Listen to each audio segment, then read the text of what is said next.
আমার এই চাঁদ বদন দেখাতে দেখাতে চলে এলাম 3 নম্বর চার্চে। আর সেখানে দেখলাম যে জমজমাটি ব্যাপার, সেখানে এত ভিড়। কী জন্য ভিড় সেটাও আমি জানি না। তারপর আস্তে আস্তে ভেতরে ঢুকলাম, দেখলাম যে বেশ সাজিয়েছে। আর লোক না থাকলে ক্রিসমাস জমে, তোমরাই বলো। তারপর একটু ভেতরে ঢুকে যে আশেপাশটা একটু ঘুরে দেখালাম তোমাদেরকে, বেশ সুন্দর করে সাজিয়েছে, আমার তো বেশ পছন্দ হয়েছে। তারপরে সেলফির জন্য বানিয়েছে, যেখানে একটা সেলফিও তুলতে পারেনি। তো যাই হোক, আস্তে আস্তে ভেতরে ঢুকতে চার্চের সামনে দেখলাম যে এক কোণে ভীষণ ভিড়। ভাবলাম যে এটা কিসের ভিড়, ভাবছিলাম ভিডিও করছে, কিন্তু না না বন্ধুরা, একদমই না। সেখানে নাকি ক্রিসমাসের কেক খাওয়া হচ্ছে। সেটা শুনে আমিও লাফিয়ে চলে গেছিলাম সেখানে কেক খেতে।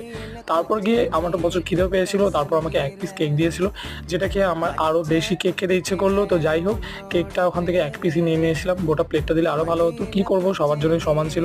তো একটু কেক খেতে খেতে তোমাদের একটু আশেপাশটা আরেকটু দেখিয়ে দিলাম। দেখাতে দেখাতে কেকটাও আমি খেয়ে নিলাম, তোমাদেরকে দেখালাম না কারণ তোমরা যদি একটু লোক দিয়ে বসো।